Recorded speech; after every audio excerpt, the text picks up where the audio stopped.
Ya, assalamualaikum warahmatullahi wabarakatuh. Ketemu lagi dengan gua Ruman.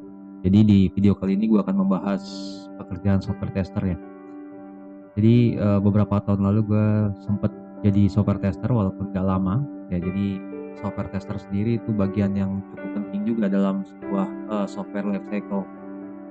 Jadi apa yang dilakukan sama seorang software tester di dalam pembuatan atau pembangunan sebuah software.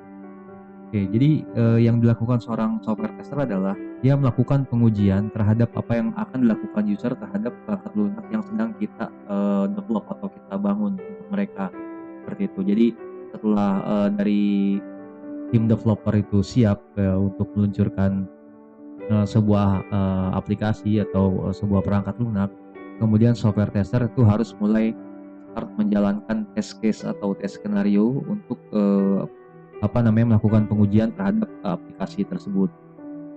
Jadi di sini ada beberapa step seperti melakukan test case. Jadi kita harus melakukan step-step apa yang akan dilakukan sama si user. Oke, jadi contohnya adalah pada saat si user itu masuk ke halaman login form, kemudian apa yang akan dilakukan oleh si user. Kemudian pada saat berhasil proses penginputan loginnya akan diarahkan ke halaman mana si user tersebut, atau pada saat gagal respon yang akan didapatkan atau respon yang akan ditampilkan dalam login form tersebut apa, gitu sih. Nah, itu yang harus dilakukan oleh si software tester. Ya, kemudian di samping dari kita melakukan pengujian terhadap sebuah aplikasi atau sebuah software dari sisi front end ya, atau dari sisi webnya atau dari sisi user interface-nya, ya kita juga atau gue juga pada saat itu ya melakukan pengetesan API-nya seperti itu sih. Jadi di sini kita akan coba melakukan pengetesan dari API yang sudah dibuat oleh tim backend ya, apakah memang API-nya tersebut itu return-nya sudah sesuai dengan ekspektasi seperti itu atau sudah sesuai dengan hasil yang memang diharapkan ya. Oke, untuk pengetesan API juga itu kita akan melakukan beberapa step seperti kita dapat status code berapa atau errornya apa seperti itu.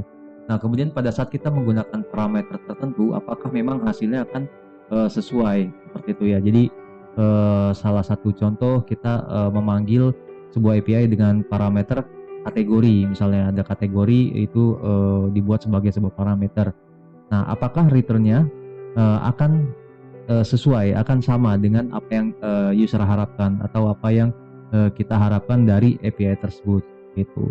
Nah, kemudian selain itu kita juga harus melakukan pemrosesan atau melakukan pemanggilan API dengan menampilkan atau dengan memfilter sebuah responnya itu yang mengandung kata tertentu seperti itu ya.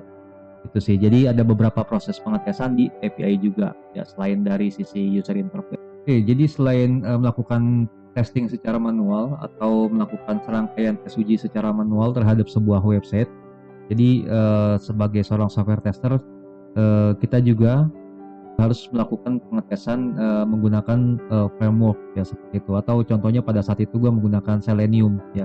Jadi Selenium itu untuk melakukan pengujian aplikasi di cross browser. Jadi apakah aplikasi tersebut itu bisa jalan di Google Chrome, bisa jalan di Firefox, kemudian bisa jalan di Microsoft Edge atau Safari ya. Oke, jadi kita menggunakan Selenium pada saat itu ya. Oke, jadi ya itulah sekilas mengenai pengalaman gue di pekerjaan software tester. Walaupun memang nggak lama, tapi software tester itu memang posisi yang cukup penting juga di software development life cycle. Oke. Ya, jadi untuk kalian yang memang mau terjun ke software tester ya, atau mau mengawali karir di software tester, kalian mungkin bisa mempelajari ya beberapa hal seperti API, kemudian mempelajari framework untuk melakukan automation testing seperti itu ya, atau belajar mulai melakukan test case terhadap sebuah aplikasi. Oke. Ya, semoga bermanfaat. Kita akan bertemu lagi di video selanjutnya.